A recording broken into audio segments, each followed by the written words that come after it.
জনপ্রিয় OTT platform হইচইয়ের world classic বিভাগে আসছে তালমার রোমিও জুলিয়েট। পরিচালক অর্পণ গড়াই আর এর ক্রিয়েটিভ ডিরেক্টর অনির্বাণ ভট্টাচার্য।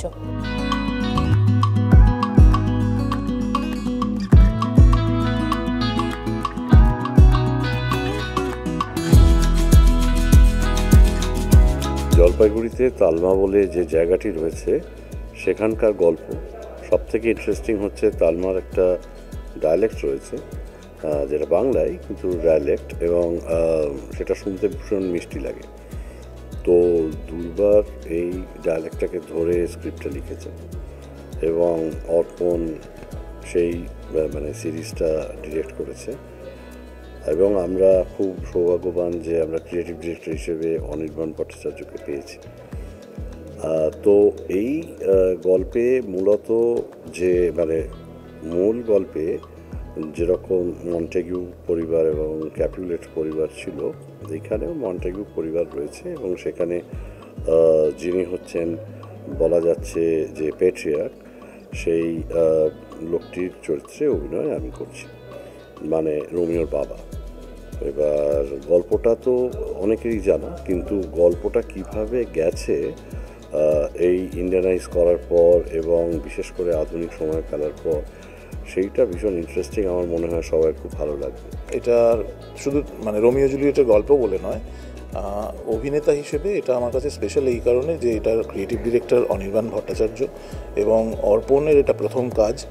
তো সেই ক্ষেত্রে একজন নতুন পরিচালক এবং একজন ক্রিয়েটিভ ডিরেক্টর যাকে আমরা অভিনেতা হিসেবে চিনি, যদিও তার পরিচালনায় বেশ কিছু কাজ দর্শক অলরেডি দেখে ফেলেছেন, কিন্তু আমার কাছে এই কাজটা এই কারণে স্পেশাল যে এর আগে আমি অনির্বাণকে পরিচালনা করেছি কিন্তু তার পরিচালনায় কাজ করিনি, সেই ক্ষেত্রে খুবই স্পেশাল। এটা আমার প্রথম কাজ আর কি, প্রথম ডেবিউ ডিরেকশন। এর আগে আমি থিয়েটার করতাম, মূলত থিয়েটার করতাম, থিয়েটারে বেশ কিছু কাজ ডিরেক্ট করেছি, কিছু মিউজিক ভিডিও বানিয়েছি। আর সিরিজ বলতে গেলে বড় স্প্যানের কাজ বলতে গেলে এটা আমার প্রথম কাজ। আর অবশ্যই তালমার রোমিও জুলিয়েট আমার কাছে খুবই স্পেশাল, কারণ হচ্ছে এই রকম কি বলবো, আমার জীবনের যা সঞ্চয় সেইটা হচ্ছে এই প্রজেক্টটার মধ্যে আছে। আমার যা বয়স এবং আমি ছোট থেকে বড় হয়েছি যে গ্রামে, যে মফস্বলের যে রাস্তা দিয়ে দৌড়ে বেরিয়েছি, এবং আমার দেখা বন্ধুদের প্রেম, নিজের প্রেম, ভালোবাসা সবটাই আছে হচ্ছে এই তালমার রোমিও জুলিয়েটের মধ্যে। অনির্বাণ দাদের গোটা টিমটার সাথে যুক্ত থাকাটাই প্রত্যেকবার খুব আনন্দ দেয় আমাকে, কারণ এত ট্যালেন্টেড লোকজন একসঙ্গে কাজ করে। এবং আবারও দেবরাজদার সাথে একটা গান করা বল্লভপুরে নতুন প্রেমের গানের পর, সেটা একটা বড় পাওনা আমার কাছে। এবং চমৎকার একটা গান, খুব মিষ্টি একটা গান। আমি যতটা সম্ভব চেষ্টা করেছি গানটাকে জাস্টিস করার, কারণ দেবরাজদার এত ভক্ত আমি দেবরাজদার গলার। তো দেবরাজদার সাথে গাওয়াটাই একটা চমৎকার পাওনা। এবং আবারও এত ইন্টারেস্টিং একটা কাজ তালমার রোমিও জুলিয়েট গল্পটাই এরকম, যেটা নানান প্রেক্ষাপটে নানানভাবে ফেলা যায়, কখনো পুরনো হয় না। সেটাকেই আমি দেখতে ইন্টারেস্টেড যে কীভাবে এবার অর্পণদার পরিচালনায় কীভাবে হয়েছে, সেটা অডিয়েন্স হিসেবে আমি খুব ইন্টারেস্টেড, কিন্তু আমি এই কাজটির একটা অংশ হতে পেরে খুব খুশি। 80 দশকের যে পপ কালচার, তার যে ইনফ্লুয়েন্স আমাদের জীবনে ছিল, সেটার দিকে একটা ফিরে তাকানো তো আছেই। আবার রোমিও জুলিয়েট কিন্তু একেবারে কন্টেম্পোরারি একটা লাভ স্টোরি, মফস্বলের, কলকাতা শহরের নয়।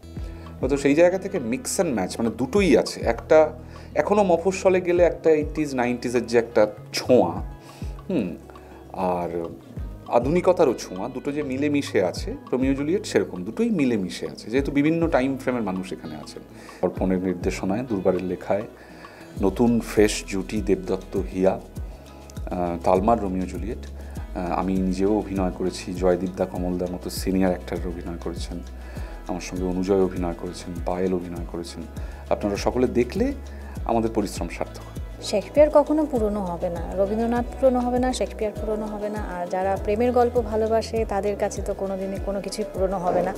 সো আমার কাছে বেসিক্যালি যখন প্রজেক্টটা এসেছিল, আমি অ্যাজ রোমিও জুলিয়েট এরকমভাবে আমি ভাবিনি, কারণ যেভাবে গল্পটা যে ছন্দে বাঁধা হয়েছে, একদমই এখনকার যুগে যদি রোমিও জুলিয়েটকে বলা যায়, তাহলে দুটো চরিত্র রানা এবং জাহানারাকে যেভাবে প্রেজেন্ট করা হয়েছে অসম্ভব মিষ্টি সম্পর্ক, এবং তার মধ্যে যা যা যা যা গোলমাল হতে পারে সবটা মিলিয়ে মিশিয়ে একটা দারুণ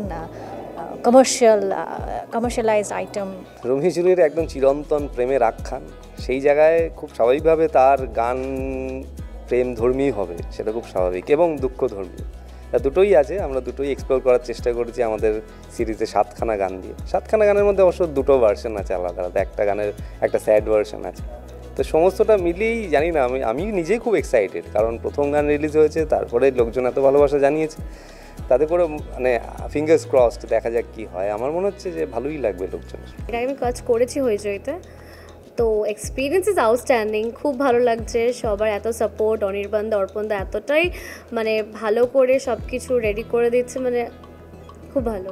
খুব ভালো লেগেছে কাজটা করে, মানে এটা আমারও প্রথম লিড, এবং খুবই খুবই খুবই কাছের একটা কাজ, এবং অনেক দিন পর দর্শক না সেই পুরনো ঘরানার পুরনো ফ্লেভারের একটা কাজ দেখতে পাবে, যেখানে হিরো হিরোইন এই লাভ স্টোরি, এটা নিয়ে কিন্তু খুব একটা এখন কাজ হচ্ছে না, কিন্তু সেই লাভ স্টোরিটাকে আবার আমরা তালমার রোমিও জুলিয়েট মূলত তালমার রানা এবং জাহানারার গল্প।